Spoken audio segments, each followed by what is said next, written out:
With more than 50,000 employees and over $23 billion in revenue, Siemens USA is on the front lines to drive technology, automation, mobility, and software, among others. Their CEO, Barbara Humpton, is one of America's leading CEOs who rose to that role by mastering that intersection between the public and private sectors. She also is a member of Concordia's Leadership Council. Barbara, thank you so much for joining us. Matt, it's great to be here. So one of the big themes for this year is manufacturing. Is the United States coming back, if it was ever gone, as a major manufacturing hub in the world? It's coming back.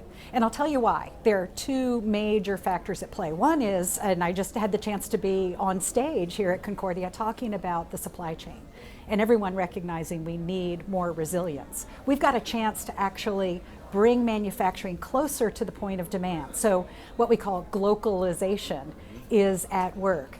And second, we're actually heading into an era that's more about mass customization than mass production.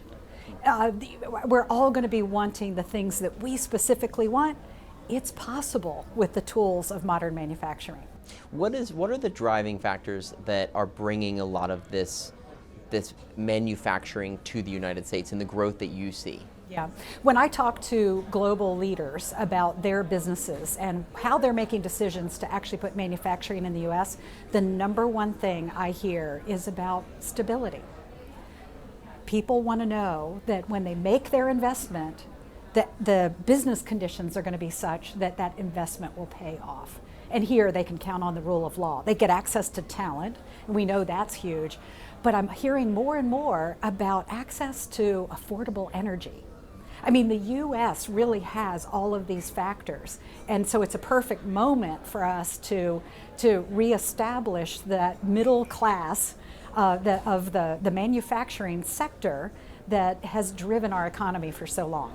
Are you seeing confidence from the global community and all that you do in business coming back to the United States? I believe that the investments that are being made in the United States right now lay the foundation for decades of growth and development. I mean, it's a down payment from the United States government and taxpayers in establishing a new economy.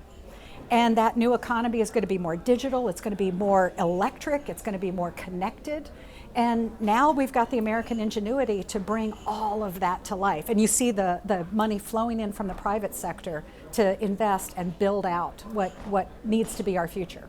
What do you see over the next sort of, say, 10 years? What do you see as something that you would like to have happen in the environment in the United States to continue this kind of growth? Well, you'll hear the people talk about in the near term, we've got to focus in on the permitting that enables utilities to serve this fast transformation. I mean, as we go from electric vehicles, right, if we go from gas power to electric vehicles, what you'll see is a demand for electricity. And by the way, not only electricity, batteries.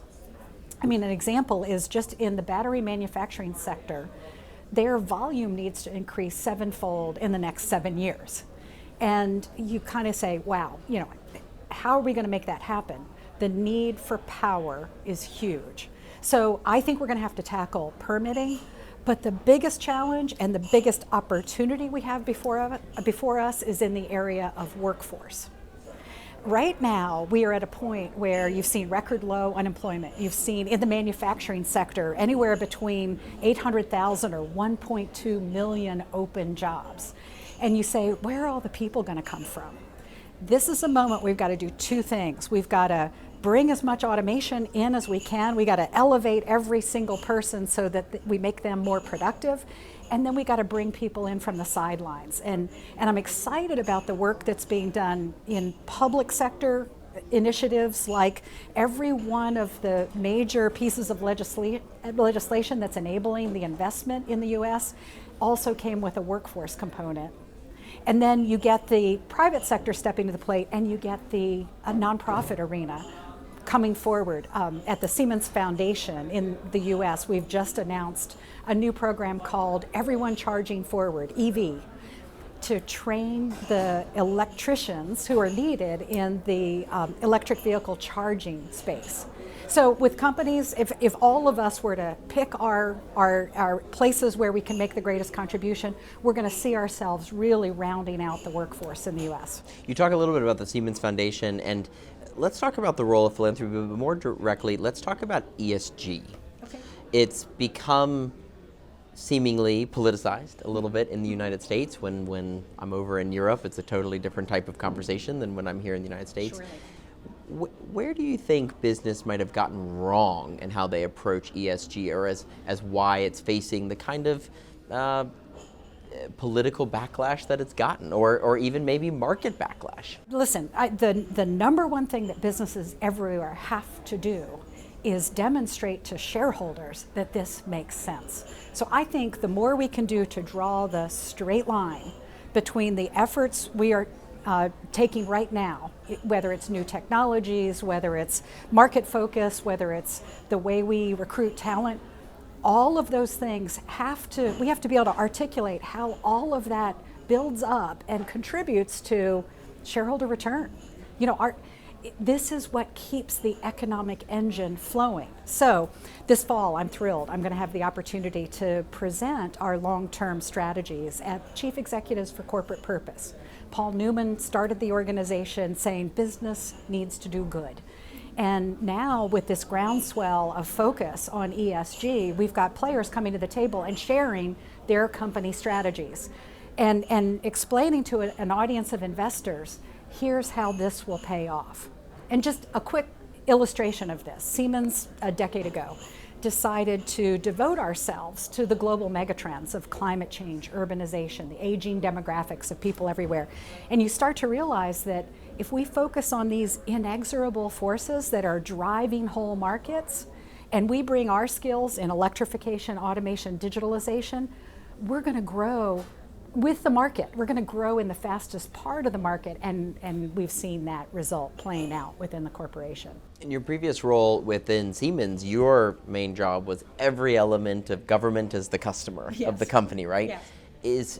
Is government, how does government today keep up with the speed of change? Technology is developing so much faster at a rate that maybe perhaps governments aren't designed to move nearly as quickly. So how do you navigate that, especially from a procurement standpoint, and how you as a company approach government as your customer? Yeah. Well, can I just say communicate, and partner.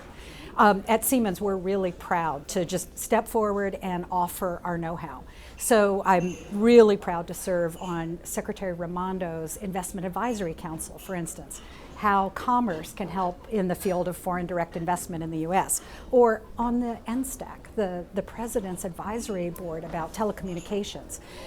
We are living at a time where the pace of change in technology is speeding up.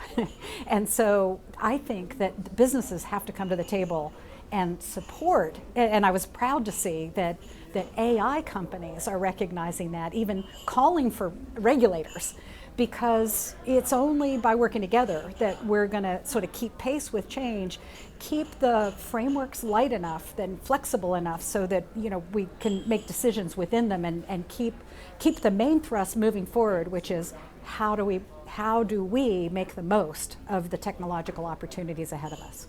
Talk a little bit about your leadership style as CEO. What are certain rules of the road in leadership that you always think about? Well, number one is empowerment. In fact, we had a great illustration during the pandemic that really all of us around the world were experiencing the same thing, but on totally different schedules.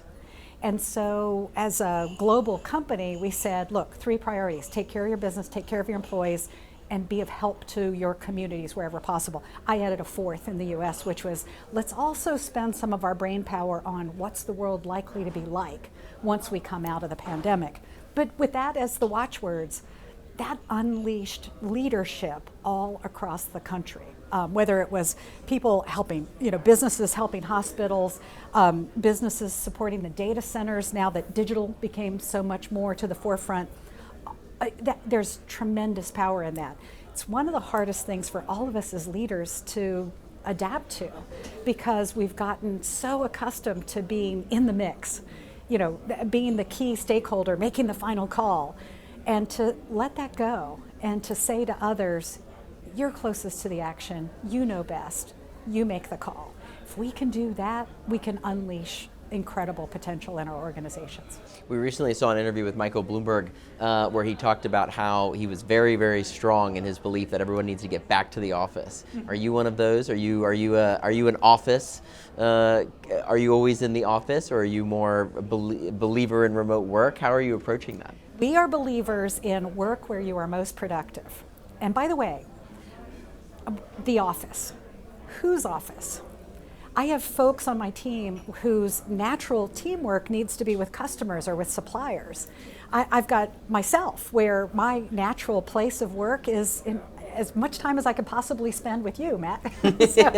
So each of us can be where we are, and what we're doing at Siemens is making it possible for people to find value in teamwork. Sure, we're creating spaces where people want to come to work, and if their teams meet and that's what they need to do, cool, but we're not dictating where people need to be.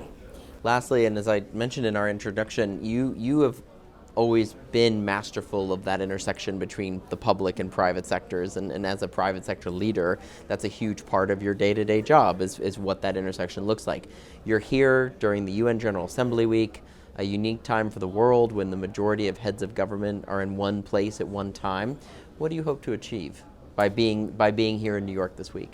Well, first of all, I'm one of many Siemens colleagues who are here. I just met with a member of our managing board who's going to spend time with the World Economic Forum team today. I'm delighted at the presence Siemens has. I've chosen to be here with you. And the question I've asked to my team is, what is it that we know that needs to be known by more in our ecosystem? And how can we most effectively deliver that message? And so thank you for the opportunity to be on the Concordia stage, to be in the Swift Hour, to use the platform you've created to share our know-how on things that matter. Well, Barbara, thank you very, very much. It's great to see you. Thank you, Matt.